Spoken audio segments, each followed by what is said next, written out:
are, Charlene. Good morning, Ted. Good morning, Esmond's family. Good morning, Becky. Good morning, Ginny and Harriet. Good morning, Scott.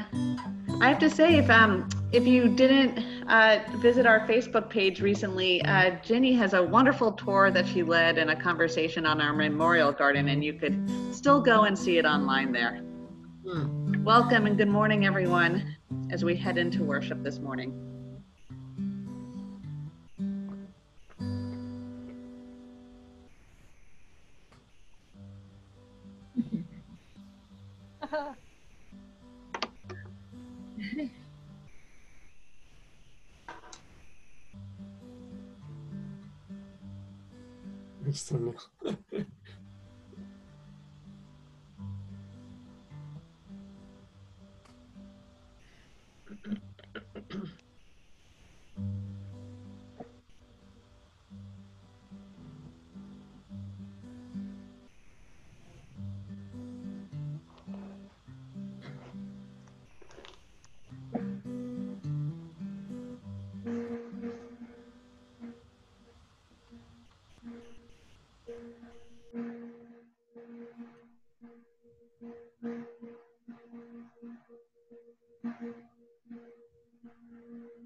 Welcome.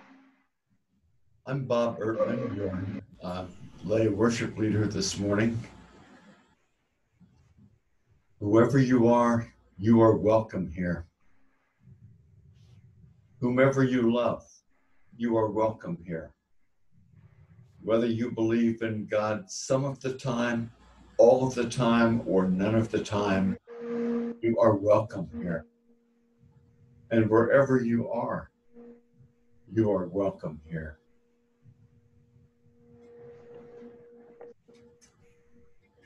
And now we're going to light our chalice. If you'd like to know what the original symbolism of the flaming chalice is, the most helpful thing I can say is that nobody knows. It has some meanings we give to it, but among other things, it's a lamp, and it's an ancient symbol of wisdom and learning.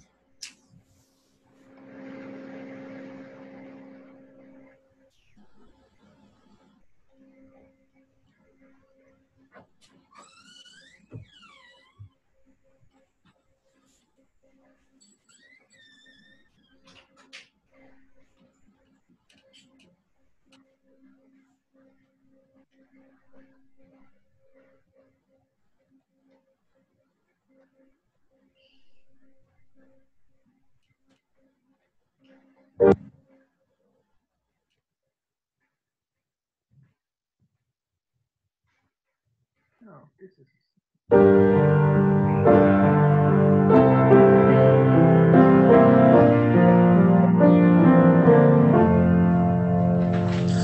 We laugh, we cry, we live, we die, we dance, we sing our song. We need to feel there's something here to which we can belong. We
us, and we feel a special glow. We see time's endless journey as we watch the baby grow. We thrill to hear imagination freely running wild. We dedicate our minds and hearts to the spirit of this child, and we believe in life and in the strength of love, and we have found a time to be together, and with the grace of age we share the wonder of youth, and we believe that growing is an answer. Our lives are full of wonders, and our time is very brief. The death of one among us fills us all with pain and grief. But as we live, so shall we die, and when our lives are done, the memories we shared with friends, they will linger on and on, and we believe in life and in the strength of love, and we have found a place to be together. We have the right to grow. We have the gift to believe that peace within our living is an answer. We seek elusive answers to the questions of this life. We seek to put an end to all the waste of human strife. We search for truth, equality, and blessed peace of mind.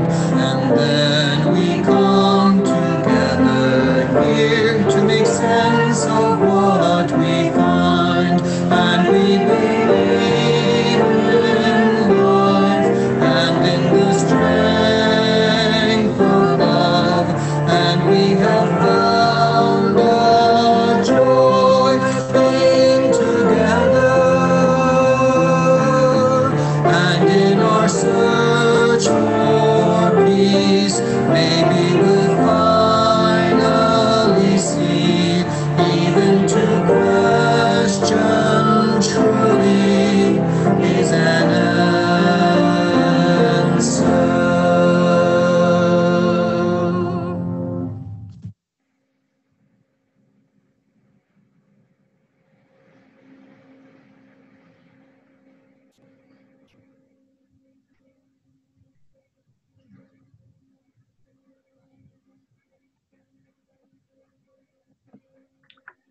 Why doesn't a soul fly when it hears the call? Fish on the beach always move toward wave sounds. A falcon hears the drum and brings the quarry home. Why isn't every dervish dancing in the sun? You may escape the cage. Your wings are stretched out. Now fly. You have slept in sheds and outbuildings so long you think you live there. How many years, like children, do we have to collect sticks and pieces of broken pottery and pretend they're valuable? Leave childhood. Go to the banquet of true human beings. Split open the cultural molds. Put your head out of the sack. Hold up this book in the air with your right hand. Are you old enough to know right from left? God said to clarity, walk. to death. Help them with discipline. For the soul, move into the invisible and take what's there. Don't sing the sadness anymore. Call out that you have been given both the answer and an understanding of the question.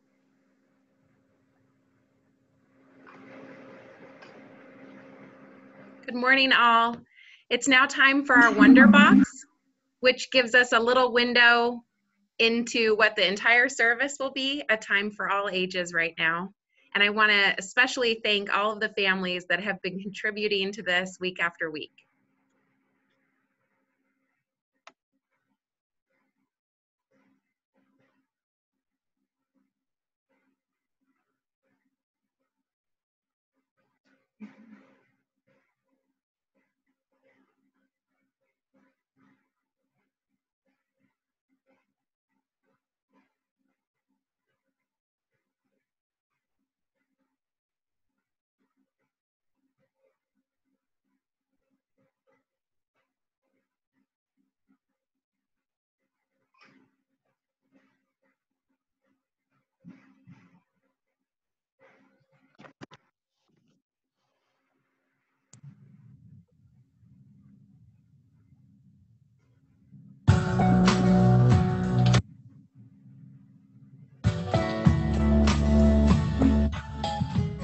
Hi, my name is Lucia Berman.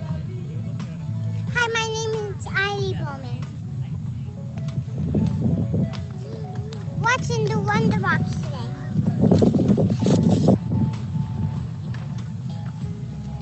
What is the answer? The question is the answer.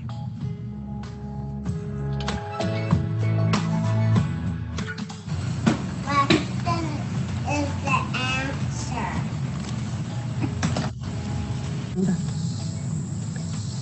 The question is the answer. Asking questions is a good thing, and you shouldn't be afraid to ask them. It's funny we're excited about it.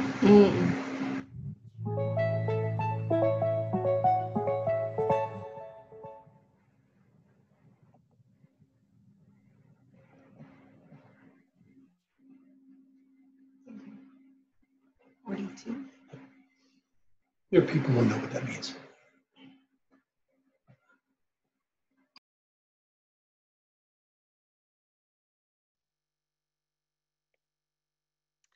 Good morning, everyone. It's Reverend Anastasia. It is my joy to be together with you this morning. I have been talking to dozens of you and connecting with many of you on Sunday mornings. Your resiliency is deeply moving, and so is the fact that so many of our souls are tired. I was reading recently that human beings are supplied some surge capacity. So when life goes wrong and emergencies happen and more is asked of us, that we have the capacity to answer with more kindness, more action, more empathy, more helping and more healing. But that surge capacity comes like a surge of a wave. It rises and then it falls. And I know many of us have spent through our surge capacity and are now seeking replenishment of connection, replenishment of our body, replenishment of our mind, replenishment of our hope, replenishment of our dreams. And I think that we could find that replenishment together, knowing that as roots tangle with one another or branches reach out, one limb can support the other and thereby survive the storm. So my thoughts for us are to reach out, to hold each other, to support each other, to surrender our weight sometimes to another. In the midst of this trying period, one of our families has suffered a particular loss. I want to share with you, if you did not see it earlier, that Rory Carson has lost this week his 48-year-old son, Matthew. I don't know a crueler thing in this world than for a parent to bury a child. I ask you to hold Roy and his wife Susan and their families in your hearts and minds, to send them a comforting word, to let you know that their grief does not pass unwitnessed, and to hold them in love and support them so that way they can find their strength to breathe, to connect, and to make meaning. Thank you for that. I invite you to lift up in your own hearts and minds those people or causes that you're carrying with you.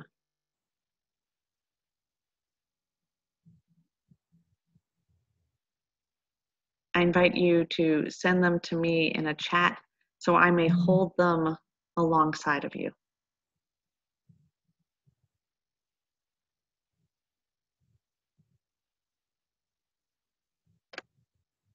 Please know that your joys are doubled when shared and your losses are halved. Know that I and we are holding you. May you go forth and hold each other.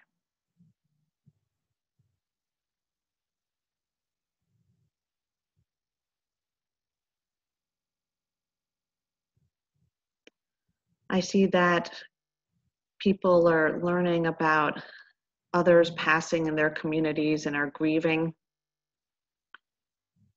I invite you to lift up Charlene Gatewood's daughters, Saronda, Tara, and Estella, and that the house sales for Melanie Keller Tech goes through. House sales are so stressful and crazy these days. We witness all this, and together we hold it. Thank you.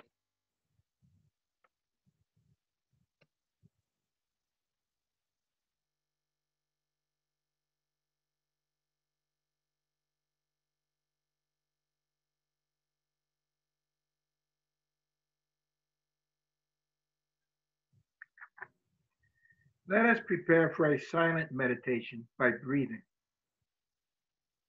Breathe in.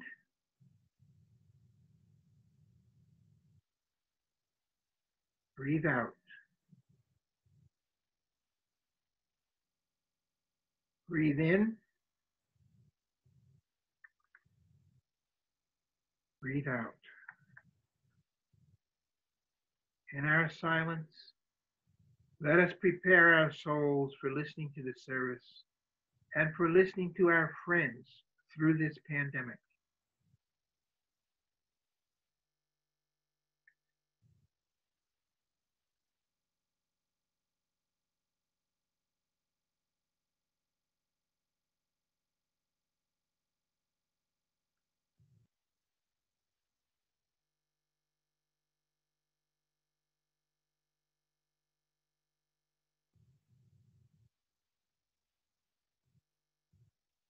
Our silence is opening up our hearts for listening to one another.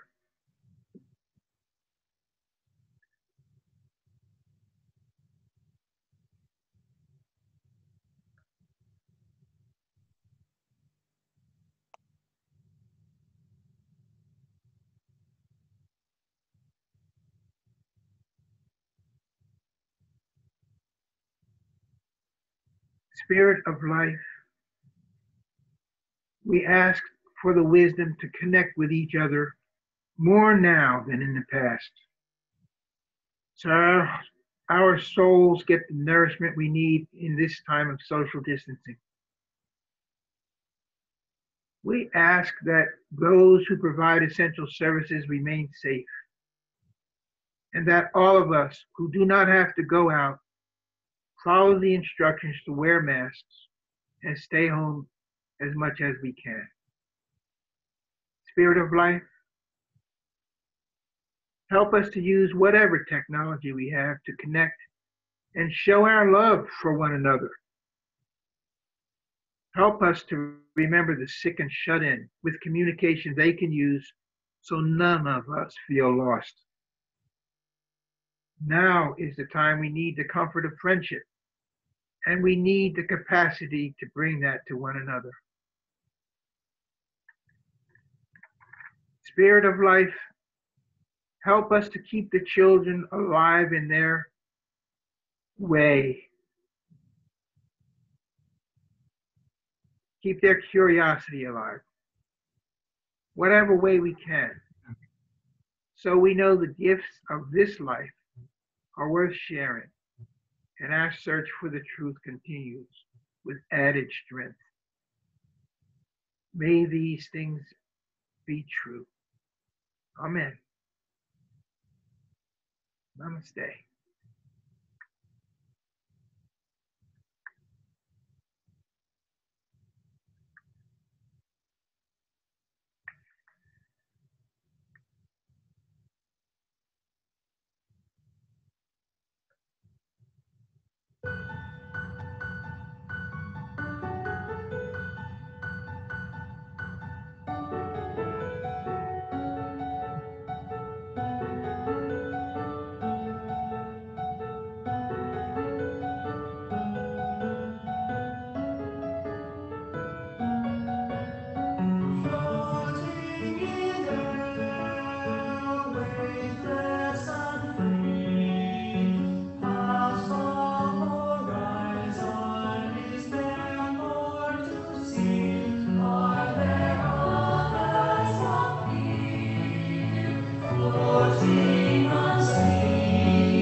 Heart is an act of most defiance,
I want to ask you all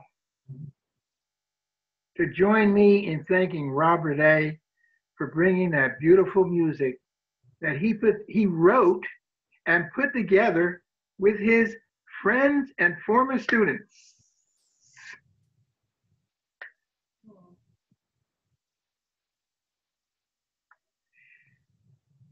Education is important to UUs. How did you get educated? When did yours start? It seems to me that my parents were about education from the time I can remember. I was drumming at 5 and taking piano at 7. I was the fourth child, and I watched as my mother set up clubs for my siblings early on so they could learn Robert's Rules of Order. My turn came along sometime before I was a Boy Scout, and I was teaching the Bible in Sunday school while in high school. Music continued to be a big part of life as I took up the euphonium in the 3rd grade and the bass violin in the 10th grade. By the time I was a senior in high school, I was earning money playing music, and it was a good thing. It's what got me through college. I delivered the New York Times and Herald Tribune to teachers in high school and sat down to read it before class. I found the obituaries extremely interesting because they told me how people became who they were, why they had large obituaries. I was curious about their souls and their learning process. I graduated 10th in my class. 12.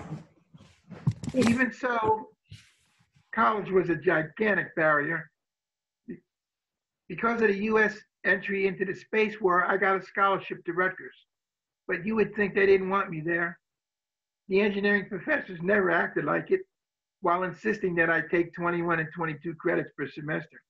I was exhausted, and I finally flunked out after my 2nd year there.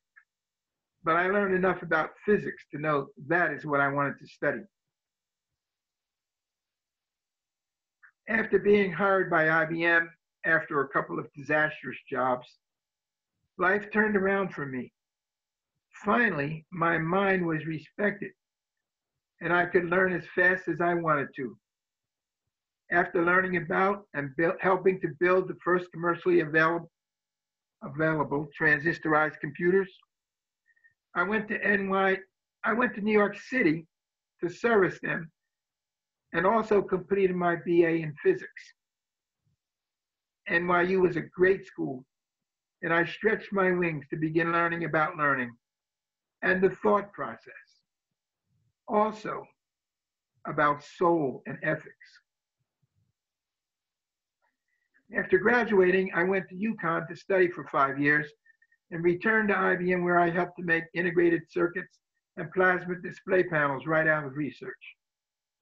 I finished my career at IBM helping others to be able to use computers in a wide variety of industries.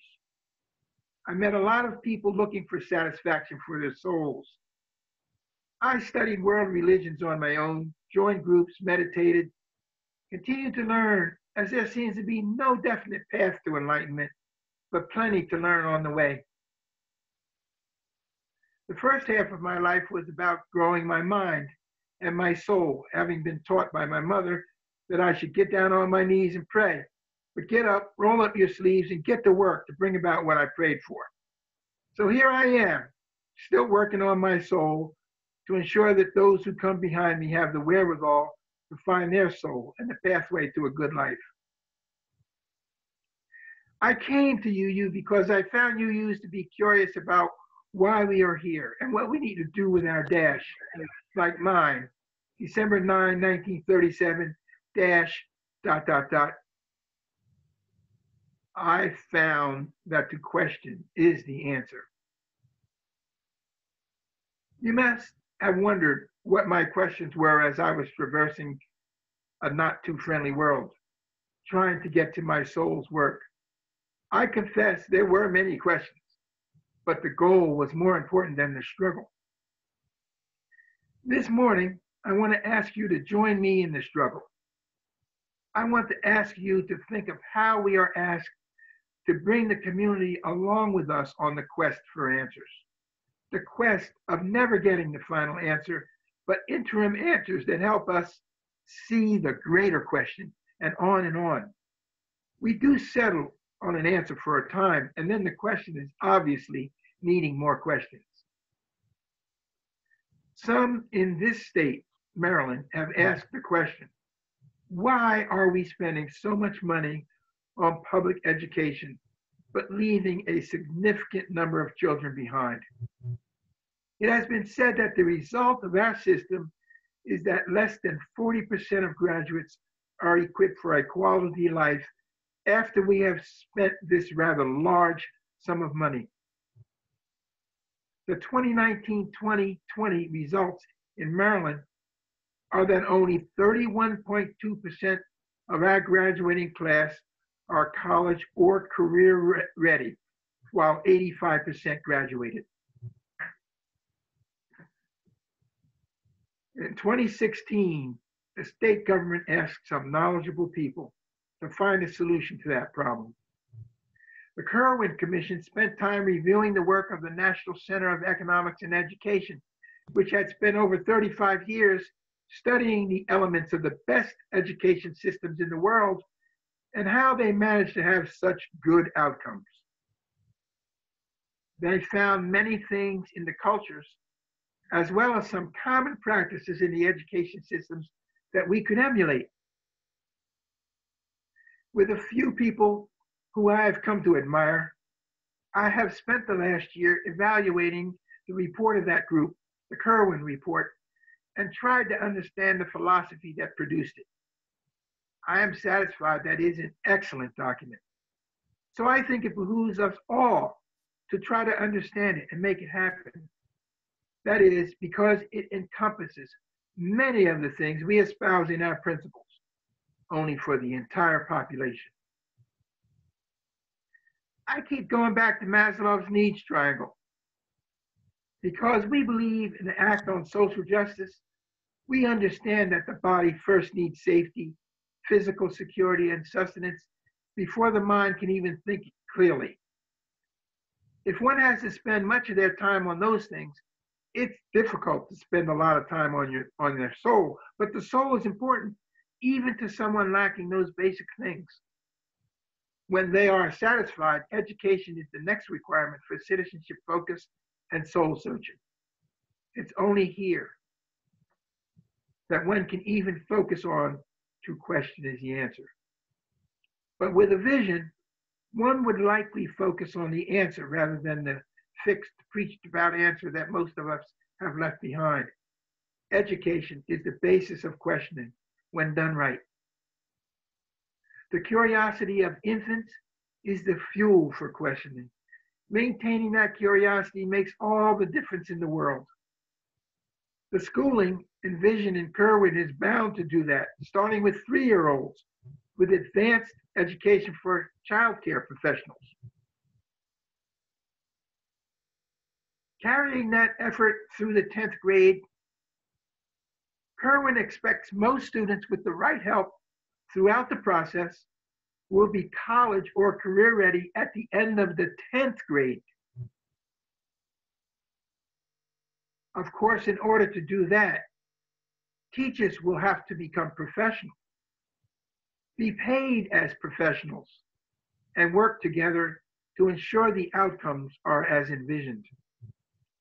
Students could complete community college while in their last 2 years of high school, or use that time to take an apprenticeship or study for a 21st century job.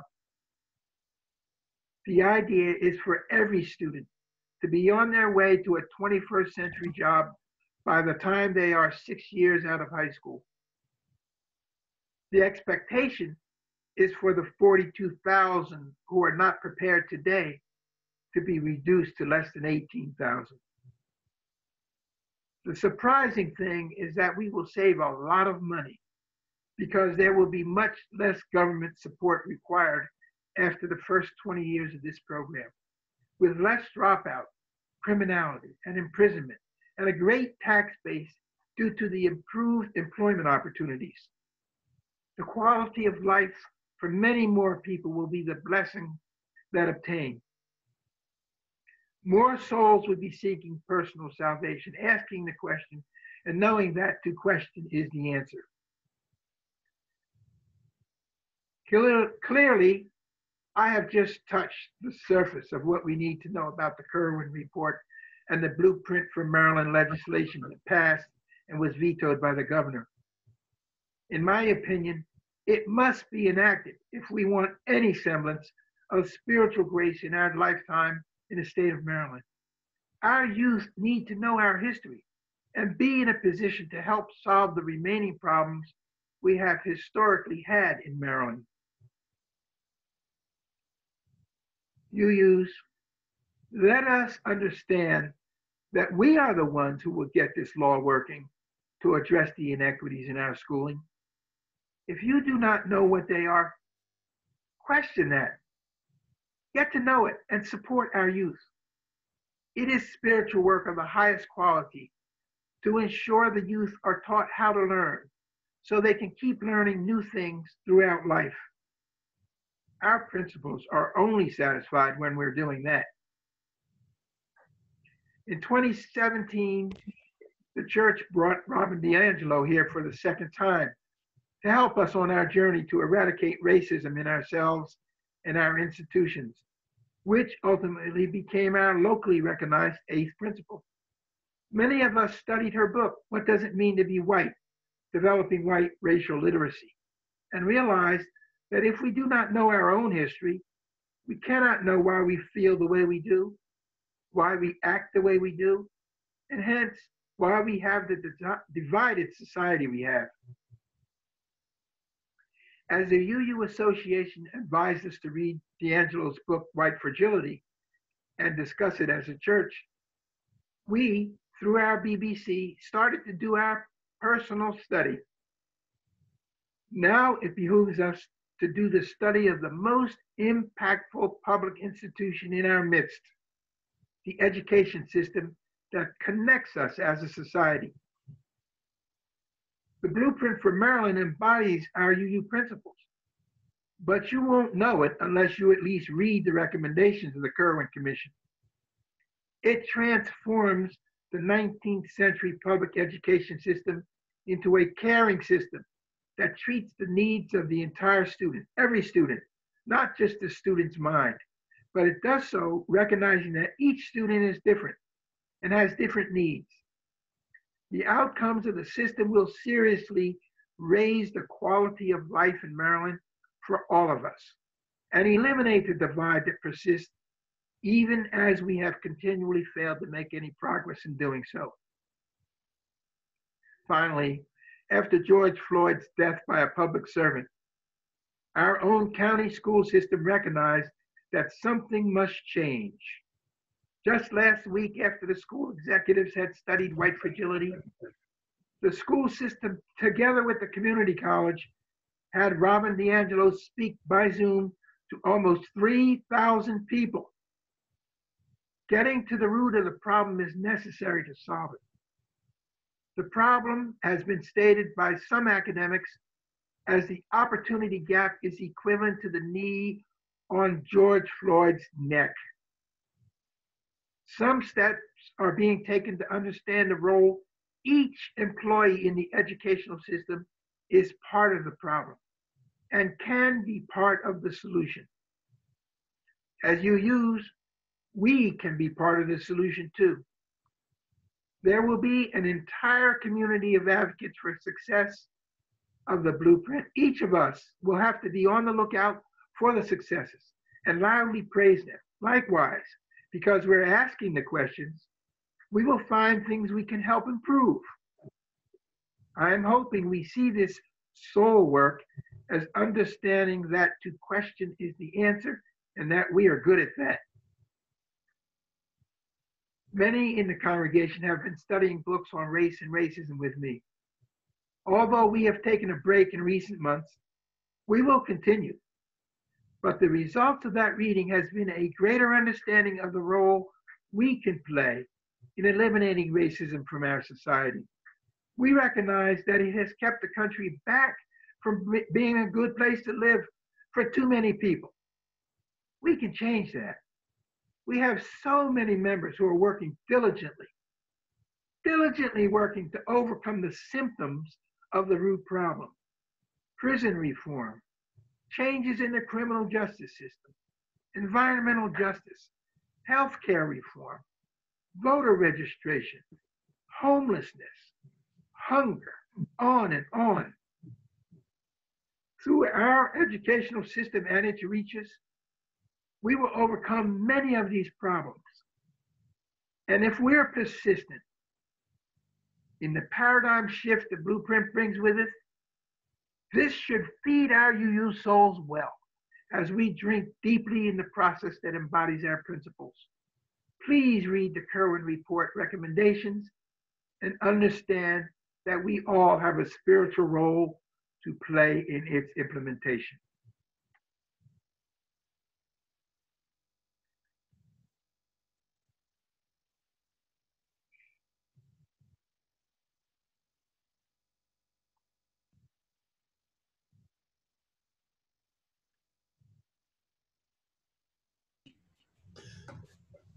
Now it's time to take our offering. We're passing a virtual plate. So in order to make your donations, follow the directions on the slides that are going to follow. We're sharing our plate with the NAACP, the oldest grassroots civil rights organization. They are loved and respected, good reasons to support them, and they are hated and feared, more good reasons to support them. I hope you will be generous, and thank you.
Hi, everyone. It's Reverend Anastasia again. I hope you'll stay after the service for our congregational conversation, a 2020 vision for a virtual church.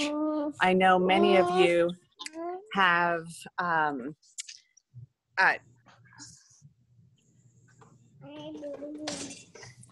I know that this is our chance to check in with one another about what we want our priorities to be for the next few months or next church year, and to really check in with one another about how we are doing and what we want to accomplish together. So stay around. You don't have to do anything except perhaps refill your cup of coffee. In other announcements, good morning. We have Brian Gantz is going to renew our music, obviously virtual now. It'll be at the Sunday 3 o'clock hour that we're used to for those concerts on August 30th. So mark your calendar for that.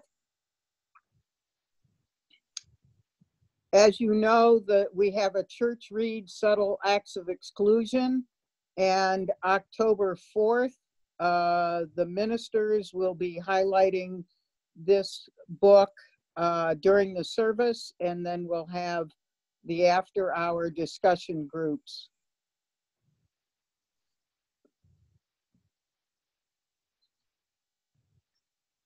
You know that the bookstore is closing, but still has some items left. So there's a connection here. It's in the know also, so that you can fill your libraries with meaningful readings. And close to my heart, as you all know, is I Love Baseball.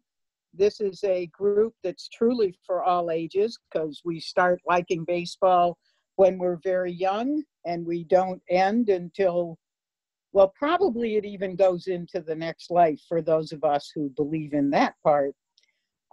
This Thursday at 7:30, the Zoom connection will be on the library, on the church calendar, and also in this coming week's In the Know.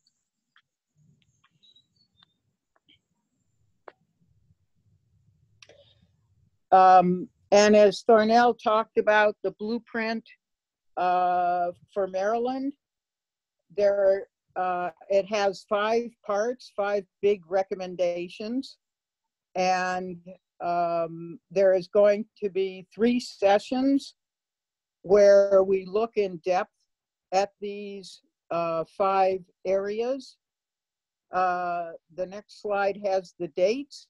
September 10th, we'll look at the first recommendation, and then October 12th, October 8th, the next 2, and November 13th, the last 2. So that's an in-depth chance to look at the Kerwin recommendations.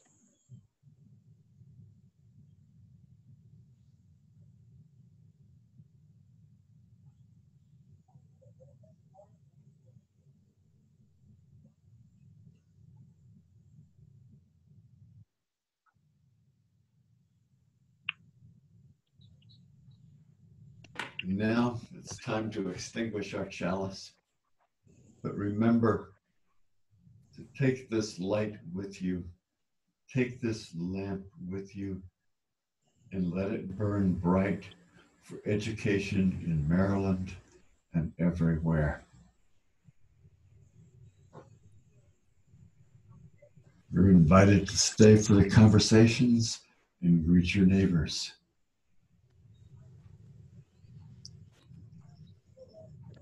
Greetings, y'all. Good job, Thornell. Great, Thornell. Thank you. Thank you to everybody. Thanks, everybody. Beautiful service today. Yes, beautiful service. Thank you. Excellent job, Thornell.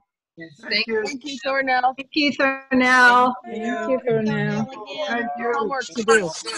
Hi, John. Thank I love that it Rick. you. Hi, Judy. I love that it Hi, John. like this. Hey, Diane. Hi. Hey, Josh. Everybody. Morning. Is Rob here? Morning. Yes, Rob here. Good to see everybody. Yeah, great. Diane. It's a beautiful song, I'm here. Rob. Hey, Heather. Thank you. Rob, it was amazing. Thank you. Hey, Benita. Rob, that was a wonderful job with the singing and the choirs. Thank you. James, Good job, Thornell. thank you so much. Thornell. Wonderful job. Goodbye, everyone. Thank you. Oh, man. Oh, man. Someone else says hello. Roy and I like when Susan, the I'm so animals sorry come. about your son. Thank you. Yeah. Gee, there's so many people I don't know. Well, everyone, I encourage you to refill your cup of coffee, and we'll start the congregational conversation we'll start it in 4 minutes. So go get a cup of coffee, take a little break, and it'll all be up when we get back in a few minutes. Okay, I'm going. My foot almost better. Quick break. Well, that's quick. I'm good. Have to.